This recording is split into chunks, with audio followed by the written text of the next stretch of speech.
اعوذ باللہ السمیع العلیم من الشیطان الرجیم من حمزہ ونفخہ ونفسہ بسم اللہ الرحمن الرحیم ربی یسر ولا تعسر وتمم بالخیر ربی زدنی علما یا بنی آدم لا یفتننکم الشیطان کما اخرج ابویکم من الجنۃ ینزع عنہما لباسہما لیریہما سوآتہما انہ یراکم هو وقبیلہ من حیث لا ترونہم انا جعلنا الشیاطین اولیاء للذین لا یؤمنون۔ یہ ایک ہی آیت ہے، آیت نمبر 27 سورہ اعراف کی 8واں سپارہ۔ اے بنی آدم، کہیں شیطان تمہیں فتنے میں نہ ڈال دے، جس طرح اس نے تمہارے ماں باپ کو آباویکم والدین ہمارے ماں باپ کو جنت سے نکلوایا تھا، جب اس نے ان دونوں کا لباس اتروایا تھا تاکہ ان کو ان کی شرمگاہیں دکھا دے۔ انہ یراکم ہوا وقبیلہ، بے شک وہ اور اس کا قبیلہ دیکھتے ہیں، ٹھیک ہے، کہاں سے؟ جہاں سے تم انہیں نہیں دیکھ سکتے، یعنی ایسی جگہوں سے وہ ہمیں دیکھ رہے ہیں، ہم اس کو نہیں دیکھ سکتے۔ بے شک ہم نے شیطانوں کو ان لوگوں کے دوست بنا دیا جو ایمان نہیں لاتے۔ یہاں ایک سبق بھی ہے، ایک تلقین بھی ہے اور تاکید بھی ہے۔ اللہ تعالیٰ نے انسانوں کو ابلیس اور اس کے قبیلے سے بچنے کی تلقین فرمائی، اور اس قدیم دشمن جو ہمارا شیطان ہے، تو قدیم دشمنی کو بھی بیان فرمایا، جو ابلیس کو ابو البشر حضرت آدم علیہ السلام سے تھی، اور جس کی وجہ سے اس نے کوشش کر کے حضرت آدم علیہ السلام کو نعمتوں کے مقام جنت سے نکلوا کر دکھوں اور مصیبتوں کے گھر دنیا میں پہنچا دیا۔ پھر ان کے سطر کے مقامات سے جو پہلے ڈھکے اور چھپے تھے کپڑے اتروا دیے، اور یہ سب کچھ اس کی زبردست دشمنی ہی کا نتیجہ تھا۔ آدم علیہ السلام کا قصہ بیان کرنے کا مقصد بتا دیا کہ اے اولاد آدم، اس شیطان کے مکر و فریب سے بچنا جو تمہارا ازلی کھلا ہوا دشمن ہے۔ ایسا نہ ہو کہ جیسے اس نے ہمارے والدین، ہمارے باپ کو، ہمارے ماں باپ کو دھوکہ دیا، تمہیں بھی وہ اللہ کے راستے سے، حق کے راستے سے دور کر دے، اور تم پر بھی کیا ہو، اللہ تعالیٰ کی طرف سے سزا آ جائے، عذاب آ جائے، تم بھی معتوب ہو جاؤ۔ بچو، ڈرو، حفاظت کرو اپنی، وہ دشمن جو دین و ایمان کا دشمن ہو، اور کھل کر سامنے نہ آئے، بلکہ کیسے آئے؟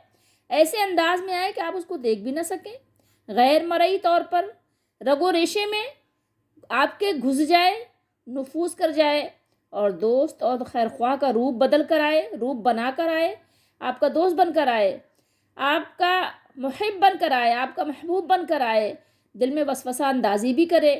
اس کی طرف سے اگر آپ نے غفلت اختیار کی، یا اس کی طرف سے آپ نے بے پرواہی کی، تو بہت بڑی غلطی ہے۔ پھر سوچئے آپ تھوڑی دیر کے لیے کہ پھر تو یہ غلطی ایسی ہے کہ ناقابل معافی ہے۔ اس لیے اس سے چوکنا رہنے کی یہاں پر ہمیں ہدایت دی جا رہی ہے کہ میں اور آپ چوکنا رہیں، اس سے اپنا بچاؤ کریں۔ یہاں پر ایک چیز غور کیجئے کہ میں اور آپ تو دنیا میں ہیں، آدم علیہ السلام، بی بی حوا کہاں تھے؟ جنت میں تھے۔ وہ جنت سے نکال کے لے آیا، اخرج ابویکم من الجنت، وہ تو جنت سے اب نکال کے لے آیا، تو اب آپ سوچ سکتے ہیں کہ جنت میں جانے کے لیے وہ کتنی رکاوٹیں کھڑی کرے گا، جو جنت میں بھی رہنے نہیں دیا جس نے۔ شیطان کی پوری کوشش کیا ہے؟ شیطان کی پوری کوشش یہ ہے کہ تم جنت میں نہ جانے پاؤ، جیسا کہ اس نے کیا کیا ہمارے ماں باپ کے ساتھ، یعنی تمہارے ماں باپ کو جنت سے نکال دیا۔ اس کے لیے وہ بے پردگی کو اور بے لباس ہونے کو عام کرتا ہے، ٹھیک ہے؟ کیا کرتا ہے؟ کس کے لیے؟ جو اس کا دوست بن جاتا ہے، اس کے لیے وہی اس کی پوری بھرپور کوشش ہوتی ہے تاکہ بے حیائی اور بدکاری پھیل جائے۔ دیکھنا کہیں اس فتنے میں مبتلا ہو کر جنت سے محروم نہ ہو جانا، تو مجھے اور آپ کو اپنا بچاؤ کرنا ہے، مجھے اور آپ کو دیکھنا ہے۔ آدم علیہ السلام تو ظاہر نبی ہیں، اور اللہ نے ان کو کلمات بھی سکھا دیے، توبہ بھی کر لی، لیکن ظاہر ہے کہ اولاد آدم، آدم علیہ السلام کی ساری اولاد، ساری نسل تو جنتی نہیں ہے، تو مجھے تو آپ کو کتنا فکر مند ہونا چاہیے، کتنا رونا دھونا چاہیے، کتنی استغفار توبہ کرنا چاہیے۔ سوچئے تھوڑی دیر کے لیے۔ انہو یراکم ہوا وقبیلہ من حیث لا ترونہم، اس ہاں غور کرنا ہے کہ شیطان، اس کا تمام قبیلہ، ضمیر کدھر ہے؟ شیطان کی طرف ہے۔ شیطان اور اس کا قبیلہ، پورا قبیلہ سب جو ہے وہ انسان کو تو دیکھ رہے ہیں، لیکن انسان اکثر اوقات میں ان کو نہیں دیکھ رہا ہوتا. کبھی کبھی ہاں شیطان آ بھی جاتا ہے سامنے کسی شکل میں، لیکن انسان کو پتہ نہیں چلتا، پہچان نہیں پاتا انسان. جیسے کہ حضرت ابو ہریرہ رضی اللہ تعالیٰ عنہ کے بارے میں ہے نا کہ جب آپ زکوٰۃ کے مال کی حفاظت کے لیے مقرر کیے گئے تھے مسجد میں، 3 راتوں تک شیطان آپ کے پاس آیا لیکن آپ نہیں پہچان سکے. رسول اللہ صلی اللہ علیہ وسلم نے بتایا کہ وہ تمہارا 3 دن سے جو مخاطب ہے 3 راتوں سے، وہ تو شیطان ہے. وظیفہ بھی سکھا کے گیا تھا. ٹھیک ہے، تو انسان شیطان کو دیکھ سکتا ہے، جنات کو دیکھ سکتا ہے، لیکن اکثر اوقات کیا ہے کہ نہیں دیکھتا. اور وہ شیطان جو ہے وہ ہمیں ہر وقت دیکھ رہا ہے، ہمارے رگوں پہ میں سمایا ہوا ہے. حدیث شریف میں ہے کہ وہ خون کے دوران کے ساتھ چلتا ہے، اور خون کے دوران کو اپنے یعنی کہنا چاہیے روزہ رکھ کر یا کھانے کو یعنی تھوڑا سا بھوکا پیاسا رہ کے کھانے میں کمی کر کے شیطان کے جو بہاؤ کو، اس کے دوران کو آپ روک سکتے ہیں، بند باندھ سکتے ہیں. لیکن آج تو معاملہ ہی الٹا ہے. تو بہرحال شیطان آ بھی جاتا ہے کبھی کبھی، تو آپ اس کو پہچان نہیں پاتے کہ یہ شیطان ہے. آپ سمجھتے ہیں کوئی انسان ہے، کوئی دوست ہے، اور وہ ہر وقت یعنی ہمارے تعاقب میں ہیں، ہر وقت ہمارے بہلانے پھسلانے، ہمیں گمراہ کرنے کے طرح طرح کے ہیلے بہانے میں لگے ہوئے ہیں، اور ہم ان سے غافل ہیں کیونکہ ہم ان کو دیکھ ہی نہیں سکتے. وہ ایسا قبیلہ ہے، وہ ایسا شیطان ہے کہ ہم اس کو نہیں دیکھ سکتے. اور دیکھ بھی لیں دیکھا جا سکتا ہے. یہ شیطان وہ چیز نہیں ہے کہ جس کو دیکھا ہی نہیں جا سکتا، دیکھا جا سکتا ہے. جنات کو دیکھا جا سکتا ہے، اور کبھی کبھی دکھ بھی جاتے ہیں، پہچانے نہیں جاتے، اور کبھی پہچان میں بھی آ جاتے ہیں، کیونکہ رسول اللہ صلی اللہ علیہ وسلم نے دیکھا تھا شیطان کو. مسلم شریف کی حدیث شریف ہے، رسول اللہ صلی اللہ علیہ وسلم نے فرمایا کہ آج رات میری نماز توڑوانے کے لیے، نماز خراب کرنے کے لیے میرے پاس ایک سرکش جن آ گیا. تو آپ صلی اللہ علیہ وسلم نے فرمایا کہ اگر میرے بھائی سلیمان علیہ السلام کی دعا نہ ہوتی تو میں اسے پکڑ کر ستون سے باندھ دیتا، اور صبح تک مدینے کے بچے اس سے کھیلتے. تو بہرحال جہاں تک دیکھنے کی بات ہے اور نہیں دیکھنے کی بات ہے، دونوں باتیں ثابت ہیں. یعنی دیکھنا تو اس طرح سے ثابت ہے کہ مطلب آپ اگر اس کو دیکھ بھی لیں تو کبھی پہچانیں گے بھی نہیں، اور کبھی پہچان بھی لیں تو آپ اپنا بچاؤ نہیں کر سکتے. لیکن اکثر اوقات یہ ہے کہ شیطان کو آپ نہیں دیکھ سکتے، کیونکہ قرآن بیان کر رہا ہے کہ وہ اور اس کا قبیلہ آپ کو دیکھ رہے ہیں ہر جگہ سے. ٹھیک ہے، لیکن ہم غافل ہیں، ہمیں نہیں پتہ، ہم اس کو دیکھ ہی نہیں سکتے. وہ ایسا ہمارا دشمن ہے کہ دیکھ ہی نہیں سکتے، پہچان ہی نہیں سکتے اس کو. یہ چیز جو ہے ہمارے لیے اس میں سے بہت زیادہ یعنی سبق کے لیے کافی ہے کہ ہم اس کو ایسے دشمن کو دیکھ ہی نہیں سکتے. اب ہمارے لیے بچاؤ کی کتنی زیادہ اشد ضرورت ہے.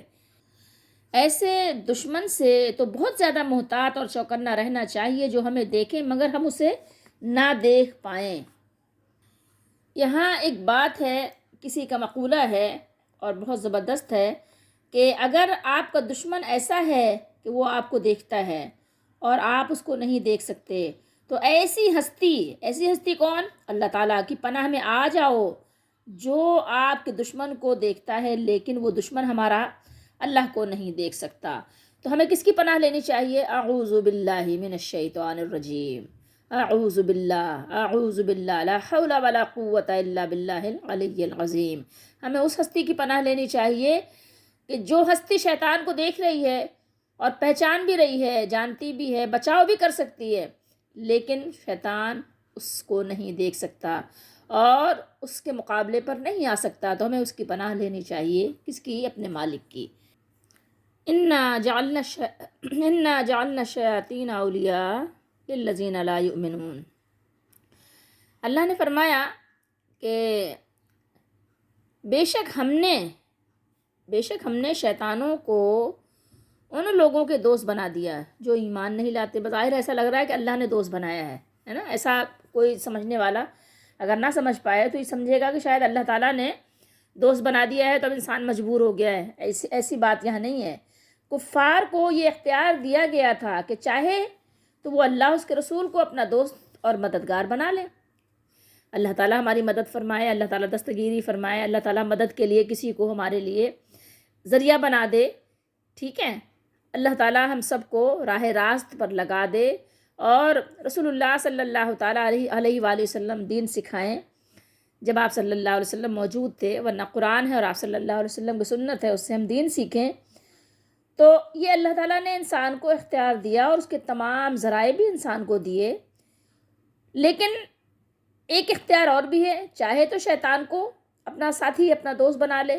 ٹھیک ہے، مطلب یہ مجبوری نہیں ہے زبردستی کہ وہ اللہ کو دوست بنائے، نہ یہ مجبوری ہے کہ وہ شیطان کو دوست بنائے، یعنی اس کے پاس یہ اختیار ہے، چاہے وہ اللہ کو دوست بنائے اور چاہے شیطان کے ساتھ اپنی دوستی کا رشتہ جوڑ لے۔ جب انہوں نے شیطان کی دوستی کو ترجیح دی، شیطان کو دوست بنا لیا، شیطان کے طریقے پہ چلنے لگ گئے، تو ہم نے ان کو روکا نہیں، ان کو باندھا نہیں، ان پر جبر نہیں کیا، بلکہ جس کو انہوں نے دوست بنانا چاہا انہیں اس کو دوست بنانے دیا۔ انا جعلنا کا یہی مطلب ہے، ٹھیک ہے، انا جعلنا، ہم نے کہا ٹھیک ہے جو کر رہے ہو کرتے رہو، صحیح ہے۔ اور اس کی تائید بعد میں آنے والی آیت کر رہی ہے۔ اس کا یہ مطلب ہرگز نہیں کہ شیطان اور کفار کے درمیان دوستی اور محبت کا رشتہ اللہ نے مستحکم کیا ہے، اللہ نے بنایا ہے، اور ان کو اللہ تعالیٰ نے شیطان کی دوستی پر مجبور کر دیا ہے، ایسا ہرگز نہیں ہے، ایسا سوچئے گا بھی نہیں، گمان بھی نہیں کیجئے گا۔ یہاں پر ٹھہر کر آپ سوچئے تھوڑی دیر کے لیے کہ میں اور آپ غور کریں کہ کیا مجھے اور آپ کو یہ یقینی علم ہے کہ جنت میں جائیں گے یا دوزخ میں؟ کسی کو بھی یہ یقینی علم نہیں ہے۔ تو اب اپنے لیے اگر آپ چاہیں جنت کا راستہ اختیار کرنا تو کیا آپ کے لیے کوئی رکاوٹ ہے، کوئی پابندی ہے؟ نہیں ہے۔ آپ جنت میں جانے کا اپنا سارا انتظام کر سکتے ہیں۔ کیا اللہ تعالیٰ نے آپ کو یہ بتایا ہے کہ آپ کی اللہ تعالیٰ نیکیوں کو رد کر دیں گے؟ کیا اللہ تعالیٰ آپ کو نیک راستے پہ نہیں چلنے دیں گے؟ ایسا تو نہیں ہے۔ تو پھر آپ مجبور تو نہیں ہوئے نا کہ آپ مجبور ہیں۔ اب اگر زبردستی آپ اللہ تعالیٰ پہ فٹ کریں تو یہ تو انسان کی اپنی کم فہمی ہے۔ تو یاد رکھیے یہاں پر یہ بات ہے کہ آدم علیہ السلام اور بی بی حوا کو شیطان جنت سے نکال لایا، وسوسے ڈال کر، جس طرح سے بھی وہ ان کو بہلا پھسلا کر لے آیا۔ یہاں اللہ تعالیٰ یہ بیان کر رہے ہیں کہ تم تو پھر ابھی جنت میں گئے ہی نہیں ہو، تو تمہیں تو بہت زیادہ اس بات کی یعنی فکر کرنی چاہیے اور کوشش کرنی چاہیے کہ تم جو ہے جہنم سے بچ جاؤ، جنت میں چلے جاؤ، جبکہ شیطان نے ظاہر وعدہ بھی کیا ہے کہ آدم علیہ السلام کی اولاد کو پیس ڈالے گا۔